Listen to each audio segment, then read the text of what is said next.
Welcome to this week's edition of the People Progressing podcast. And today I have a ex-athlete that went to Thunderbridge High School. His name is Cameron Goettsche, and he's unbelievable athlete. He's one of the best athletes that I've ever seen, to be honest with you. And went on to be a Division I basketball player and has had an incredible journey along being a policeman and now owning a business. So we're going to get into all of that today. So Cameron, thanks for being on.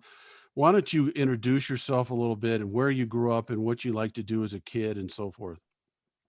Awesome. Hey, thanks, Coach, for having me on. That's very kind words. I appreciate it. So, grew up in Colorado. Originally born in California, but moved to Colorado when I was 10, and then was in high school. Gosh, I went to Thunderbridge. Well, went to Thunderbridge my senior year. So I was at Highlands Ranch for my first 3 years, and loved playing sports. Everything as a kid. From 5 years old, I was playing soccer and baseball, and then found basketball probably around seventh, eighth grade. Got into playing basketball and really started picking it up. Put a lot of time into playing ball and continued on playing baseball and soccer, and met you, Coach, playing football there at Thunder Ridge. And just enjoyed the team atmosphere, enjoyed competing. It didn't matter what the sport or the game was. I just loved competition. I had two brothers, a sister. We competed quite a bit. And you were all great athletes. All your family was great athletes. And let's go back a little bit, Corey, Cameron. So you said that your brother's Corey. I keep doing that all the time. But so let's go back a little bit. You said when you were growing up, you didn't start playing basketball until you were about 11 or 12 years old. So do you think the other sports that you played helped you become a better athlete and a better basketball player when you started playing basketball? Oh, absolutely. Yeah, without a doubt. And I could see it with the guys that I played basketball with. You could see how football players moved trying to play basketball. You could see how some other guys that just played basketball, when they tried to do other things, they were very basketball driven movements, if that makes sense. Yeah. So having multiple sports in my background was a game changer. And then your basketball journey, let's go back to high school. How many sports did you play your senior year? What did I play? Senior year, I played soccer and football there in the fall, and then basketball in the winter, and got into volleyball and a little bit of baseball. I think I ended up spraining my ankle and put everything on pause before I could really get back into baseball. Yeah, and one of the reasons is because you had already signed a Division I scholarship to play basketball at that point too, right? I did. I signed with the University of Utah. And how was that journey going into University of Utah? It was an interesting journey being recruited. I started getting recruited when I was a sophomore. Ohio State came in and said, "Hey, we want to sign you, commit to us." And sophomore, I'm like, I have no idea what's going on. My mom went out there, spoke with the coaches, checked out the school, and ultimately we decided we'll just keep on in this process and see what happens. And then it turned really interesting my senior year. It turned really into a business as far as the recruiting, the college scene, coaches, calls, letters, all that craziness. But narrowed it down to University of Utah and a few other schools, and really, really was impressed with the coach there and what he had done with his program and what my goals were to get to the NBA. And I thought he was going to be my best opportunity to get to the NBA. And then it didn't quite work out, so you ended up finishing your Division I basketball career at where? So you're right. I left after my freshman year. I transferred and I went to the University of California, Santa Barbara, UCSB. It was interesting playing my first year there at Utah, and I wanted pretty much the opposite for the rest of Yeah. my career. I wanted, I did not. I was completely turned off of a major Division I college program and wanted a small D1 program. And to enjoy that life balance, more so than what I had at Utah. So let's dive in a little bit to that too for people to listen to what a Division One athlete being a Division One athlete and what all does that entail? Can you give us a little hint of like a daily or a weekly routine that you would have to do as a Division One athlete? Sure. So my class schedule was made for me. My entire schedule was made for me. It was, hey, here's your classes, here's your books. Um, Here's when you need to be in the weight room. Here's where you need to be for practice. And if practice starts at 2, we expect you in the gym at 12. Coach will come down on the floor at 2 and get things going, but you should already have at least an hour or two of working out, and then plan on staying an hour or two after. So most of my days were probably 6, 7 hours in the gym, another hour and a half in the weight room, and then if you could squeeze class in there, class got squeezed in there, and then you really just needed to make sure that you found the time to study if studying was important to you. And when you moved to Santa Barbara, was that a little different atmosphere for you? Was it an Oh atmosphere that man, you enjoyed a little bit more? Or? it was a lot different. I had to sign up for my classes. Oh wow. I had to go get books. I was on scholarship still, but I thought that's what happened. And I was like, cool. So what are my classes? They're like, well, what'd you sign up for? And at that point I was like, I can sign up for classes? Well, all right, cool. And then talking, hey, when do my books get dropped off? They're like, when you go pick them up at the bookstore. Oh, okay, cool. Like, hey, here's your voucher. Here's how you do this. So the program was night and day different, a lot more balance. We were still in the gym early, still staying late, but it wasn't near the fear, if that makes sense. It was, hey, you're in here because you want to get better, and you're the one driving this, not the program, not the coach. And from that standpoint, you had more time to study, you had more time to really have a life, outside of being a basketball player. And then once you were there 3 years, is that right? Yes. Okay, and then once that ended, your career, your Division One basketball career ended. Let's go into what you did after that. The first step of your journey after your college days at Santa Barbara. Sure. So I had my heart set. My goal was always to play in the NBA. I was tracking that way, and my story is no different than probably thousands of others. I got injured, and the injuries start to stack up. And for me, it started to take away, every injury started to take away a little bit of my superpower. And really, for me, the superpower was my athleticism. So I got injured pretty bad my senior year, fractured my lower back, herniated the discs, and that was the end of my NBA dreams. Couldn't get a tryout, couldn't get a sniff. And so I went overseas. I played in France for a year, um, re signed for a second year with the same club. And then in the off season, decided that, you know what, I was done. It wasn't for me. And it's time to move on and do something where uh,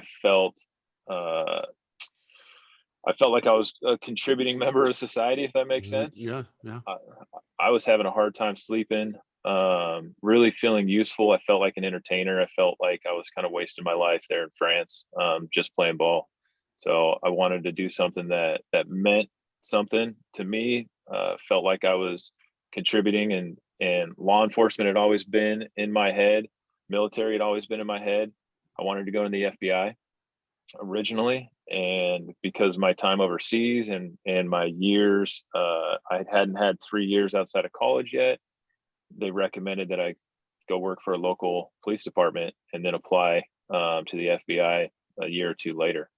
And so that's what I did. I went and applied to, an agency just north of LA, and got into the academy, gosh, January of '08. Man, it's been a long time. So started that journey about '08. Yeah. So your journey was to serve. Your journey was to serve others and feel like you were making a difference in other people's lives. Really, I mean, that's what it really was, right? Yeah. Yeah. That's correct. Yeah. Yeah, and that's kind of, we're going to get into this a little bit later about your purpose and so forth. But now you're into the police department, and you kind of had a really fun journey, or I don't want to say fun for you. I don't want to put words in your mouth, but you had an interesting journey with that too, getting into the SWAT team and so forth. What can you tell the people about being a policeman, and what a daily routine of that was? Oh man. Um, Being a police officer is probably the most challenging job. I can't think of another more challenging job than being a police officer, if that makes sense. Yeah. Um, and I had really no idea of everything, all the responsibilities that police officers have, as far as the wide range, especially in patrol, the wide range of calls for service. So when you're working patrol, somebody calls 911 for whatever reason that 911 call is. And if it's in your area or if it's in the city, even in the city, you're getting sent to this call.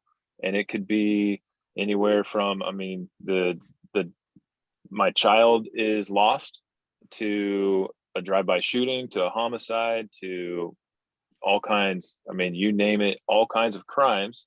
And then you also get sent to all the mental health mental health calls, and most of those calls kind of overlap. So when you're having crimes being committed, there's a big overlap with mental health, and you're trying to discern that. And then, I mean, you even get sent to, my landlord changed the locks. So you have to know a lot of landlord tenant law.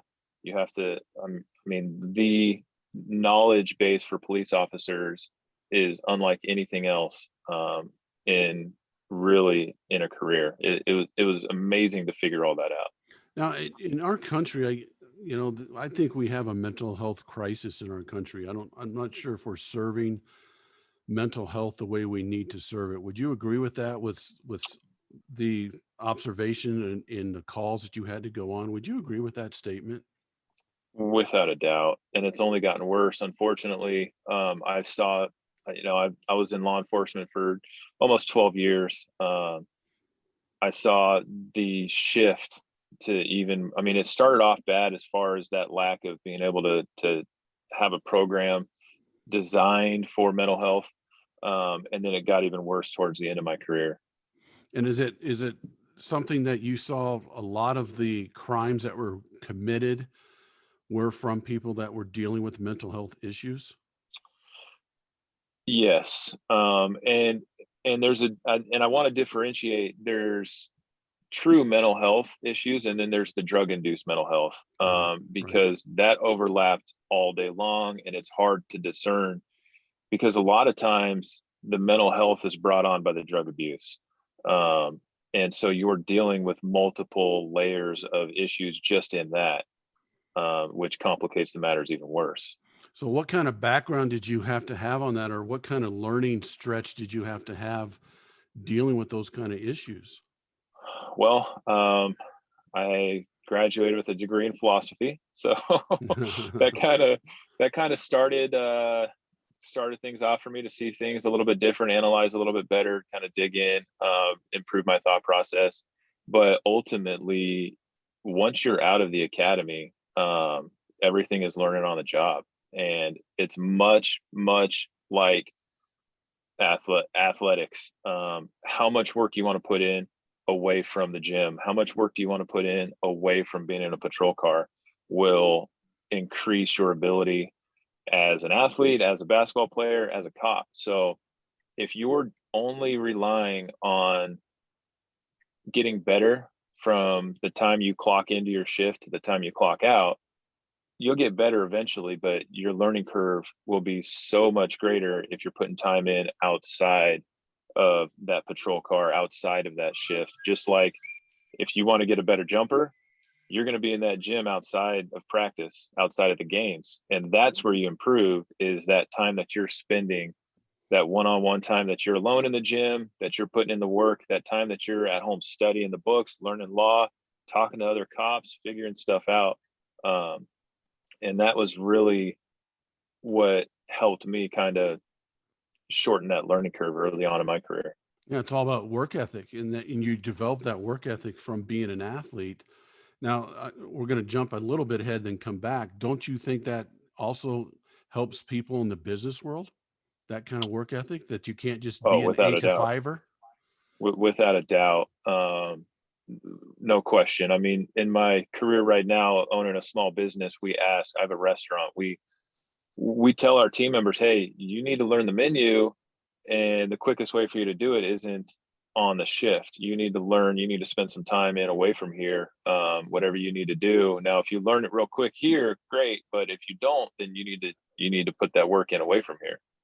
Okay, now let's go back again. Let's talk a little bit about being a SWAT team member. What was your decision process on that, becoming a SWAT team member? And is there any stories that you could share with us on Oh man, some interesting things about being a SWAT team member? man, stories for days. Wow. Yeah, So I bet. I wanted to be on SWAT team from the get go. I was lucky. I got on about 18 months, 20 months into my career, just just by luck. There was a couple positions open, and I had been working and tried out and got selected. It was my second time trying out for the team. First time I wasn't eligible based on my time on. Second time they made an exception to allow me on the team, and then I ended up serving almost 10 years on the SWAT team, and easily the most fun of my career. The best times that I had, and definitely some of the worst times with different calls, different things that we had to do and go through. It's it's what I wanted. I wanted to be in. It's the SWAT team's 911 for cops. Like, we got called out when the calls were too complex, too dangerous for our day-to-day patrol officers. We got called out to assist other agencies on calls that were too dangerous for them. So being on the SWAT team, you're really that kind of break glass in case of emergency type Yeah, of unit yeah. where you get thrown into stuff and they're just, hey, figure it out.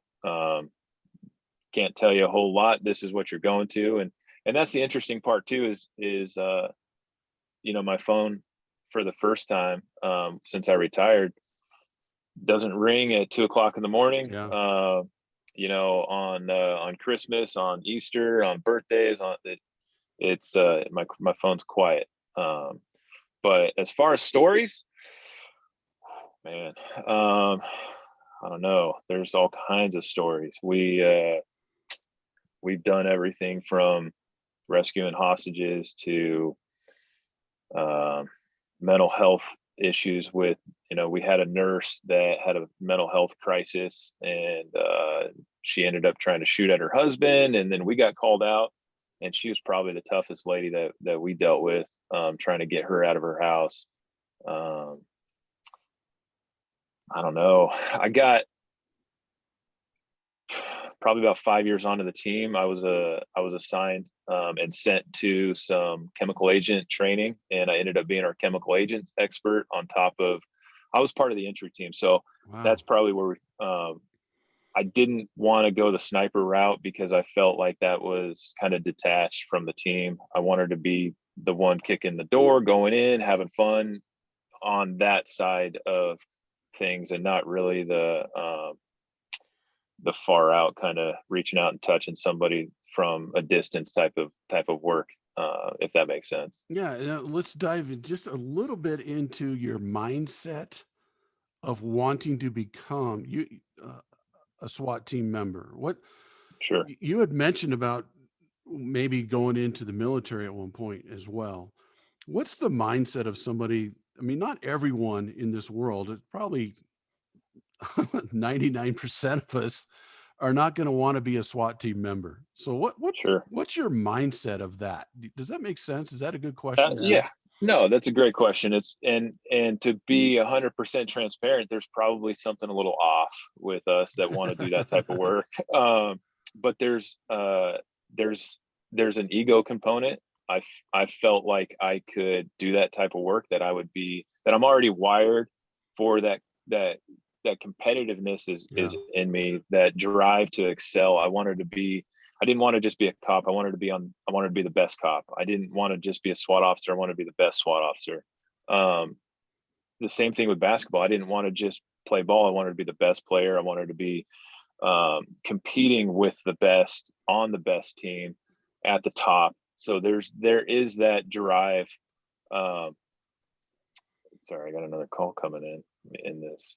Oh, you're good. You're good. This is awesome. There we go.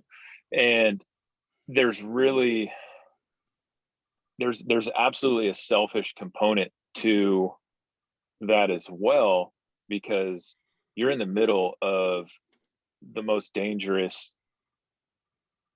situations that you have. And to want to put yourself in that, you have to have the utmost confidence. We were all super type A alpha males on the team, and that's how we excelled, was having that mindset, knowing that it didn't matter what the problem was, that we were going to solve it, that it didn't matter what the opponent was, we were going to beat them. Um, and having that mindset early on in my life, knowing I'm the best player on every floor, on every field, I'm the best cop in every situation, I'm the best SWAT officer in every, like, just starting with that mindset, and then knowing that you need to put the work ethic in to back up that mindset. And so everything starts in practice. Everything starts on the shooting range, in the classroom, making sure that your individual skills and abilities match your mindset and your attitude, so that really there isn't a question in your mind. There wasn't a question in my mind in any SWAT call out that we weren't going to win, that we could handle it. Because of the work that we Right. put in, because of the intense training, bleeding next to my teammate on that training field, spending that time dialing in your equipment, making sure everything's dialed in. You just knew you had that confidence because of the work that you put in. That is so that's so powerful what you just said, because what you just said translates to any part of life. It translates to somebody who's working in business. It translates to an athlete. It translates to a mother. It translates to a father. It's the same way that you probably attack being a father. You know, you're going to put the work in. You're going to do the things that you need to do to be the best father you can be.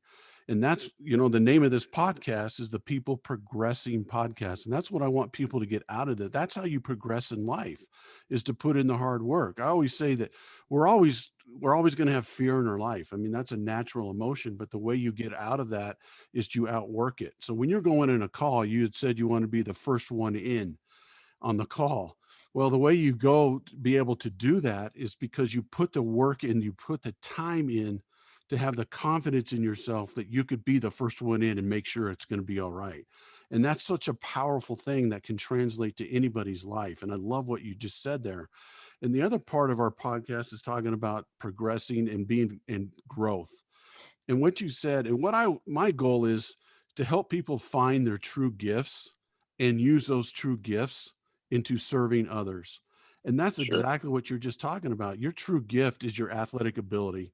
I mean, your athletic ability was off the charts. What I haven't told people is you're 6'9". I think that maybe Yeah. you're the tallest SWAT team member in the history of SWAT team members, but you're an Yeah. unbelievable athlete that played multiple sports and everything else. And you're 6'9", and you put the work in, and your gift that you have is that athletic ability. But your other gifts are your work ethic. Okay. You're wanting to be the best at all. You wanted to be the best at whatever you could be, best you could be in whatever you did. And that's a gift. And you use those gifts to serve others by being a policeman, being a SWAT team member, going in, being the first one on the call to help somebody, to save somebody, to do those things. It's an amazing story that I want people to get and want people to understand that they have that ability as well. They have the gift of working hard. You can all work hard. You have that choice to work hard. So I just love you telling that story. What made you now want to retire and then try something new in your life? Sure. That's a great question. As a police officer, police officer's career progresses, um, you see everything. You see the worst people on their worst day, and you see the best people on their worst day. You're constantly dealing with chaos. Your job is to bring calm to chaos, first and foremost. And then as my career progressed, I got into, I was teaching at the academy. I was training other cops as a field training officer on top of SWAT. And then I got into detectives. I was working robbery homicide. And then I promoted a few times. And then towards the end of my career, I was supervising that unit, that robbery homicide unit. So everything takes a toll. And it takes a physical toll. It takes a mental toll. I had 2 knee surgeries throughout. I'm getting ready to have a third knee surgery from injuries sustained during SWAT. And your physical abilities start to wear, your mental health starts to wear. And if you're not staying on top of it, it can have massive impacts on your life, on your family life, on your kids, your wife, your spouse. So things start to take a toll. And at least in my career, we had quite a few incidents that happened really in a short period of time that caused me to reevaluate life, reevaluate priorities. We lost a hostage when we got called out. We went, long story. I won't dive too much into it. But ultimately we went in to save a hostage, and we failed. The suspect ended up killing the hostage before we could kill the suspect, basically. And we lost her. So that took a toll. On top of that, I had a coworker, a old partner, that walked into the locker room one day and decided that he didn't want to live anymore. And next to me, he pulled his gun out and shot himself, and miraculously lived. I treated him for probably 20 minutes before getting him out to an ambulance. And that was an interesting call. And then, we had the borderline mass shooting a few years ago in Thousand Oaks that had a massive impact on a lot of people in my life.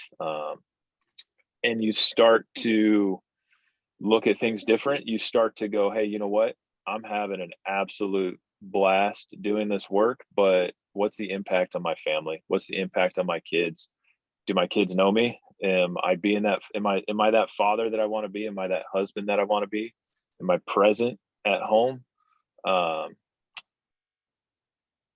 am I not? And that was an easy answer. And the answer was, I'm absolutely not the father I wanted to be. I'm not the husband that I wanted to be.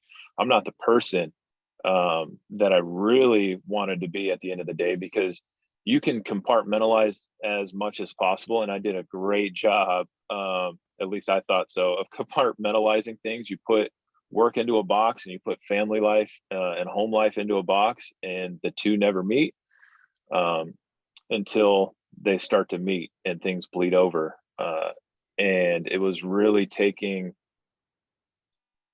the time to have conversations to really decide what's important, what's more important in life, what do I want out of life, and to realize that I can serve and accomplish the things that I valued, that were important to me, that made me feel useful. I can do that in another avenue. I can do that in another way. And that was when conversations with my younger brother, with Corey, were taking place about what he was into, and the business that he was running, and saying, hey, you need to look at this. This is a great opportunity. Here's the impact that I'm having on my community, on my team. This is something that you're built for. You can do this as well. And it was really at that point, having that mind shift and saying, look, I would love to continue doing the work that I'm doing, but for my own physical and mental health, I need to recalibrate and start to look elsewhere. And that was kind of the catalyst and everything that drove me into where I'm at now. Amazing, amazing story. So let me ask you this Cam, do you think we don't do a good enough job in our country in supporting police officers, firefighters, and I'm going to throw teachers in there as well because I lump all three of those together. We're all servants. Do you think we do a good enough job supporting them with the mental aspect of these jobs because of the Oh stress man, and anxiety that happens with them? I can speak. I To answer your question, no, and I can speak for really for law enforcement and really for the agency that I worked at. Um, you know, I finished washing the blood off my arms. I was blood up to my elbows, and I'm sitting in the mirror crying, trying to get everything off me, and getting ready for an interview from an outside agency's major crimes to come in and make sure I'm not the one that shot um, the cop that tried to kill himself. And a couple hours later, I had my supervisor at the time say, "Hey, so how do you feel about working tonight? You think you'll be able to work, or do you want to go Oh home?" my God.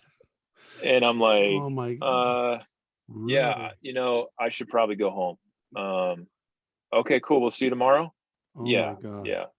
And I was back to work the next day. Wow. Um, we went to rescue that hostage and failed, and I was back to work the next day. Wow. Um, they say, "Hey, you want to talk to Dr. Blum? He's our department shrink. He's an amazing doctor." But at the end of the day, you spend 20, 30 minutes talking to him, and then you move on, and that's it. And the trauma and it's stigmatized. Is that the right word? Yeah. There's a stigma to mental health. Like, hey, you know what? You're fine. You can do this. We had a 36-hour call out, and you're fine. You're not tired. Power through. You work graveyards all night, and you roll right into testifying in court, and then you've got another graveyard shift, and you're up for 42 hours. By the time you're actually able to go to sleep, you're fine. Tough it out. There's kind of this culture of just power through. You're Yeah. fine, Yeah. and you're absolutely not.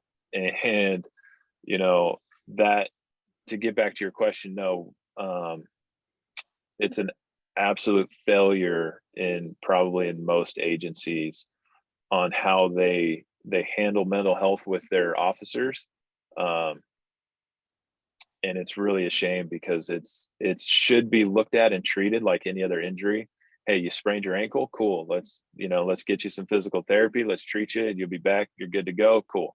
Um, you went through a traumatic incident. You should probably take some time to process that. Talk to somebody that can help you walk through that process, and let's make sure that that strain on your brain, on your mental health, is taken care of so that it doesn't stack up. Right.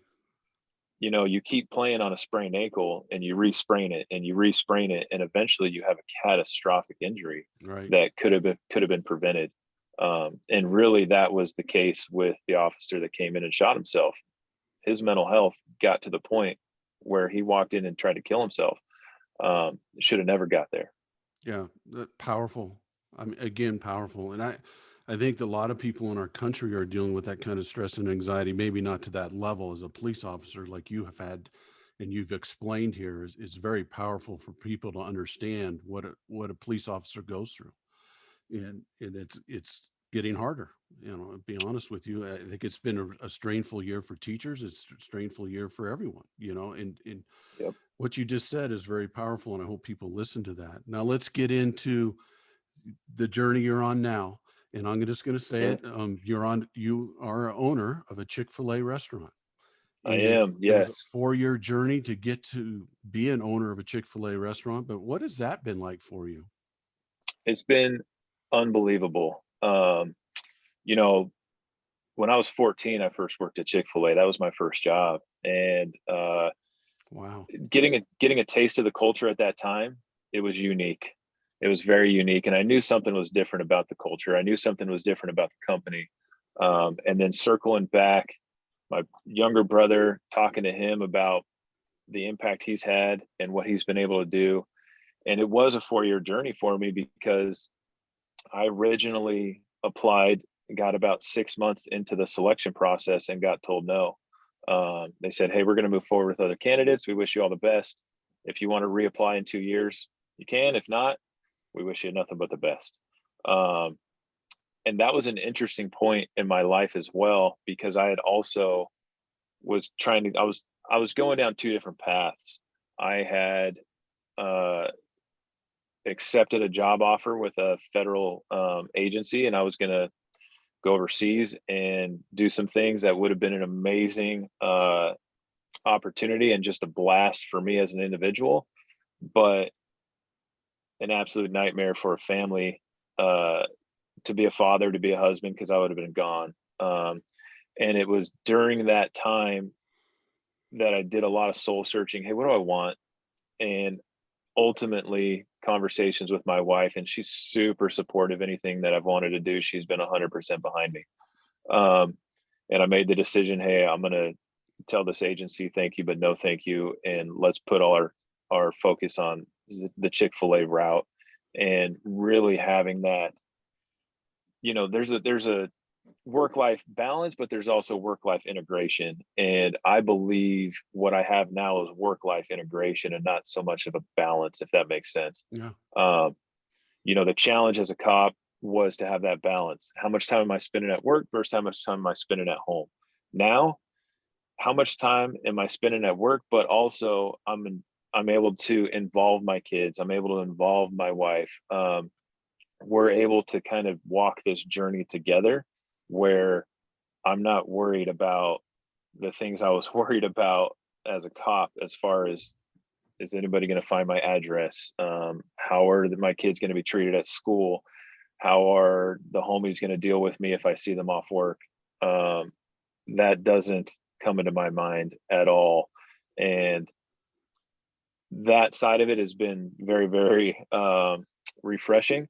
But the best part about it is I feel like I'm actually having an impact on individuals now, and not just part of the revolving door of the justice system, a broken justice system, the law enforcement side of things. That, I feel like already we haven't even been open 18 months, almost 18 months, but I've seen team members that have worked with me and that are now in nursing school, that are now in college, that wouldn't have gone to college otherwise, that I feel like I'm able to have these conversations and guide some youngsters in the right way, and have a true impact, as opposed to just putting somebody in jail. Right. And so you mentioned culture a little bit with Chick-fil-A. What is Chick-fil-A's culture? How would you describe their culture? The best way to describe their culture is, it is a people oriented business that sells chicken. That really is what it comes down to. It's people. It's all about relationships, all about people, and we just happen to sell chicken. Yeah. Uh, and it happens to be a great product, so that makes it Right. easy. Uh, but it's all about the people, and the relationships, and taking care of each other. My vision at the restaurant is to have an impact on our team, guests, and community. And really, I created that vision in that hierarchical order for that reason, because I truly, truly 100% believe that if we take care of our team, if we take care of my employees, and they take care of each other, they feel cared for, then they're absolutely going to take care of our guests. Everybody that walks through our door, that comes through our drive-through, will feel cared for by people that have been cared for. And in turn, that will have an impact on the community. So awesome. I mean, don't you think that's what's missing in the business world a lot? In Absolutely. a lot of different business, how simple of a culture process is that right there? Absolutely. And I'll it's a difficult way to say it, but I'll say it. I haven't talked about profit. I haven't talked about money. I Right, haven't right, talked about right, the businesses, but I also haven't talked about that to any of my team, any right. of my leaders. And the result is actually we're the most Right. profitable Chick-fil-A in California. We're like top 5 in the chain. Right. Um, and so it's taking care of the business side of things Right. by making sure my team and our people are taken care of. Right. Your people want to come to work instead of have to come to work. Exactly. Yeah. I mean, Exactly. it's such a great concept and simple concept of just taking care of people, empathizing with them, caring Yep. for them, respecting them, and unbelievable. I mean, that's exactly what this podcast is about, what you just said. And this has been unbelievable today. This has been so great talking to I've you about enjoyed it. all I this. Yeah, this has been awesome. appreciate it. I have 3 questions for you. Cool. My book is called the 3 P's, Finding Your Purpose, Perspective, and Passion. So I ask all my guests on here, what is your purpose? What's your purpose in life? Oh man, You've said my it a lot purpose. today. Sure. Most days I could tell you that my purpose is easy. I want to have an impact on my team. I want to have an impact on my kids. If I can improve my kids' skill set, and that's wide ranging, right? A small conversation, if we can improve communication, if they can understand things better. The same thing with my team, the relationship that I'm trying to continue to hone and build with my wife.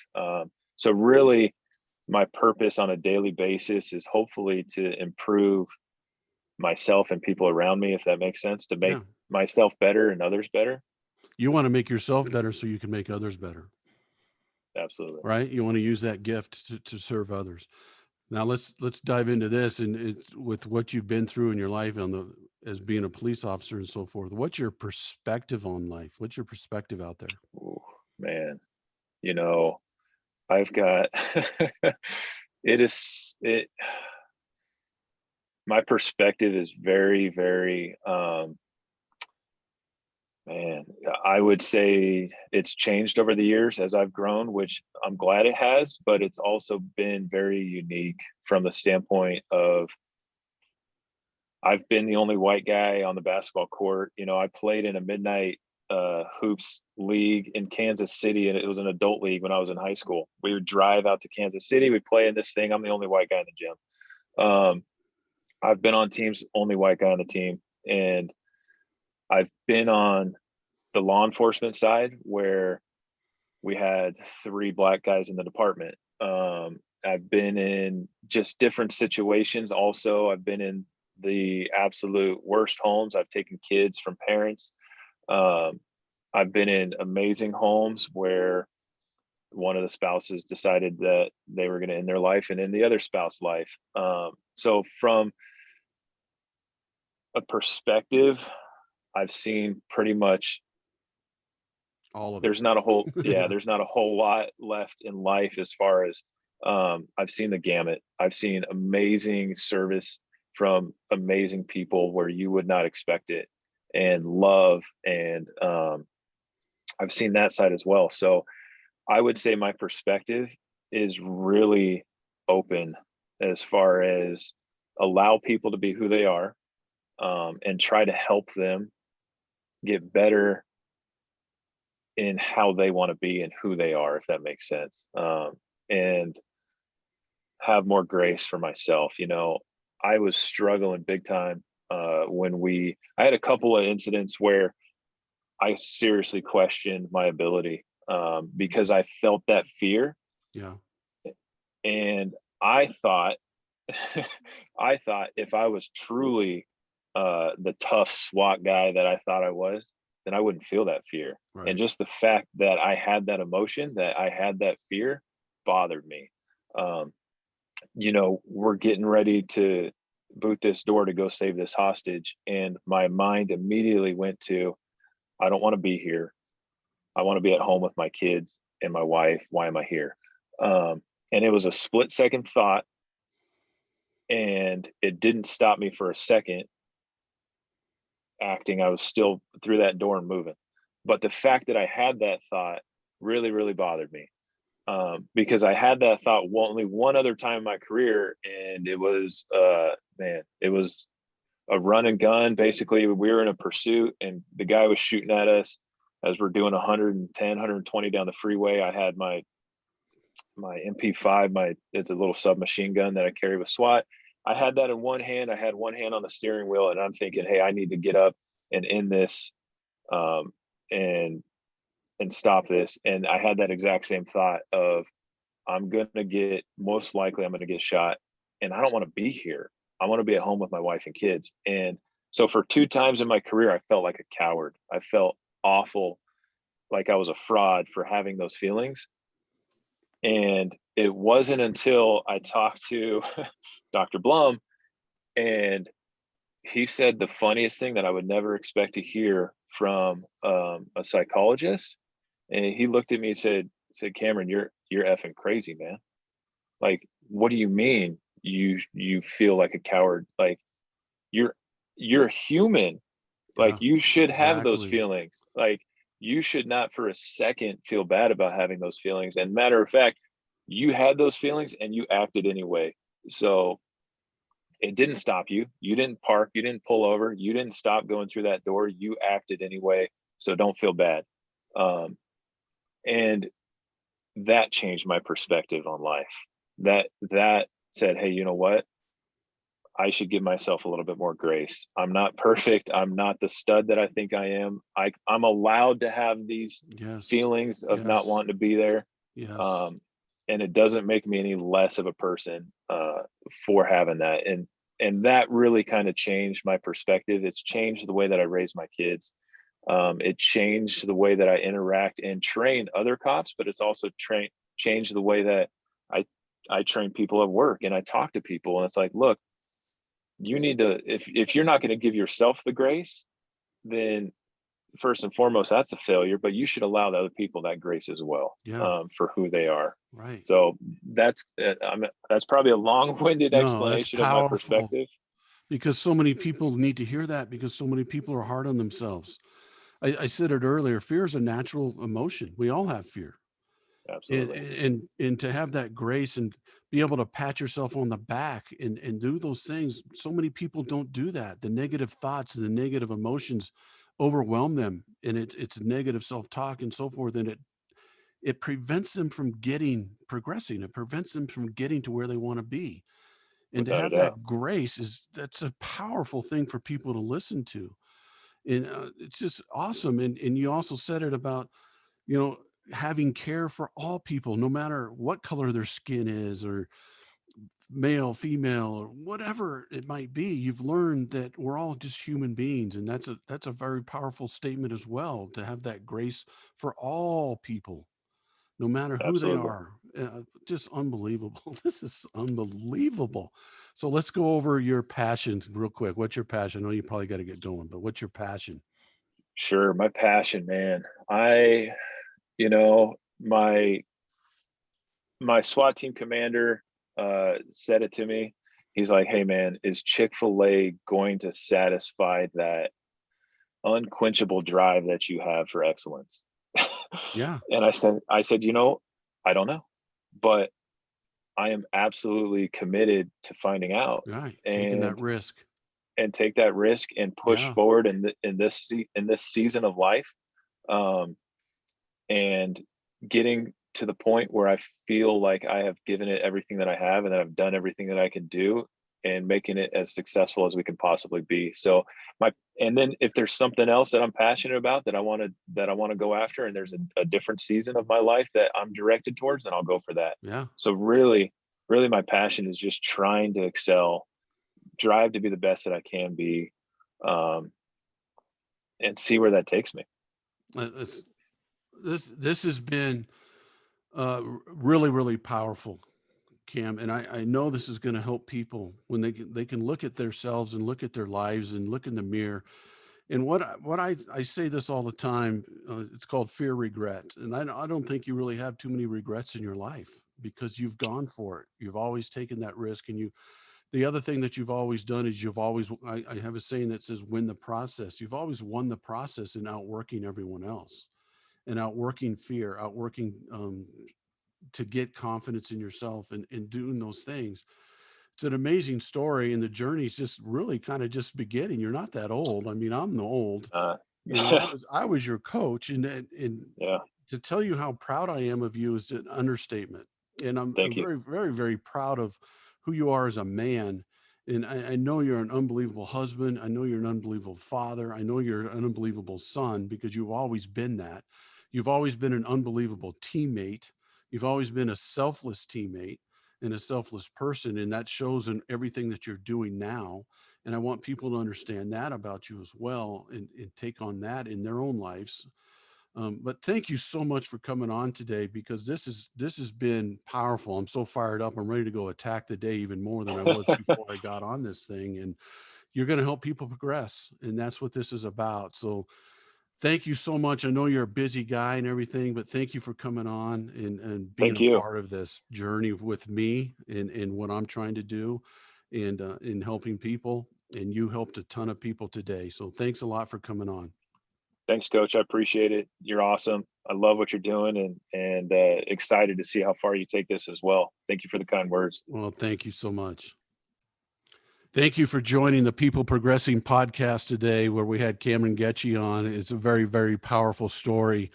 I'm Joe White, and if you need anything from me, you can get me at coachjoewhiteconsulting.com. That's my website.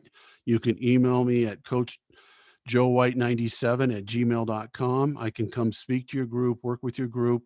Please get on my website, buy my book. If there's anything else that you need, I'm here to help. And I hope you enjoyed the show today and keep progressing.